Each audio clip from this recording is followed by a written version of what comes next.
जालौन के कुठौन थाना प्रभारी अरुण कुमार राय की रहस्यमय मौत में बड़ा मोड़ आ गया है। इस मामले में पहले उनकी करीबी महिला कांस्टेबल मीनाक्षी शर्मा को गिरफ्तार कर जेल भेज दिया गया है। पुलिस इसे आत्महत्या बता रही है, लेकिन अरुण राय का परिवार इसे साफ तौर पर साजिश मान रहा है।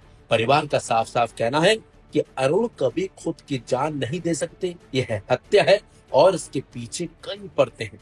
घटना पिछले शुक्रवार की है, जब थाना परिसर में बने सरकारी आवास से गोली चलने की आवाज आई। कुछ ही सेकंड बाद महिला कांस्टेबल मीनाक्षी चीखती हुई आवाज से बाहर निकलती दिखाई दी और फिर तुरंत फरार भी हो गई।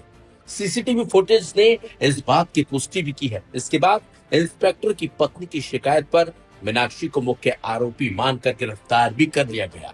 दूसरी तरफ अरुण राय के बड़े भाई अरविंद राय ने कहा कि उनका भाई बेहद संतुलित और शांत स्वभाव का था। 25 से 30 साल की उम्र में उसने कभी कोई गलती नहीं की, फिर अब अचानक ऐसा कदम कैसे उठा सकता है। परिवार का दावा है कि अरुण ने आखिरी बार घर आकर भी किसी तनाव या विवाद की बात नहीं कही थी, इसलिए यह मामला खुद की जान देने का नहीं बल्कि एक सोची समझी साजिश है। इधर पुलिस जांच में मीनाक्षी शर्मा का पूरा नेटवर्क सामने आता जा रहा है।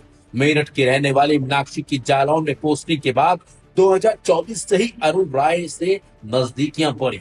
सूत्रों के मुताबिक मीनाक्षी का स्वभाव बेहद दबंग था। वह ब्रांडेड कपड़े, महंगे जूते और कई मोबाइल फोन इस्तेमाल करती थी। ड्यूटी पर वर्दी ना पहनना, वरिष्ठ अधिकारियों को खुलेआम चुनौती देना और थाने में किसकी ड्यूटी कब लगेगी ये फैसले भी वही किया करती थी।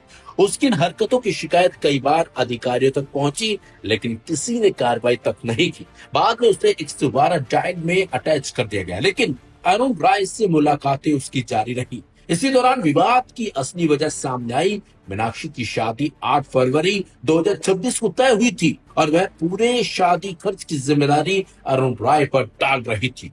सूत्रों का दावा है कि मीनाक्षी 25 लाख रुपए तक की डिमांड कर रही थी और ब्लैकमेलिंग की धमकियां लगातार दे रही थी। इसी तनाव के बीच शुक्रवार को एक घटना हुई। दूसरी तरफ मीनाक्षी पर पहले भी ब्लैकमेलिंग के गंभीर आरोप लग चुके हैं।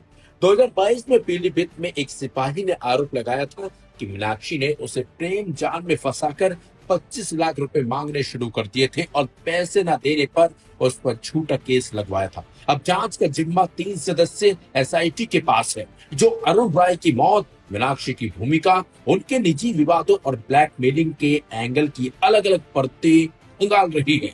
मीनाक्षी को जेल भेजते समय उसके पिता ने कहा, चिंता मत कर, हम कोर्ट से छुड़वा लेंगे। और यही बयान इस केस में कई नए सवाल खड़े कर रहा है कि आखिर मीनाक्षी को किसका संरक्षण मिला हुआ था।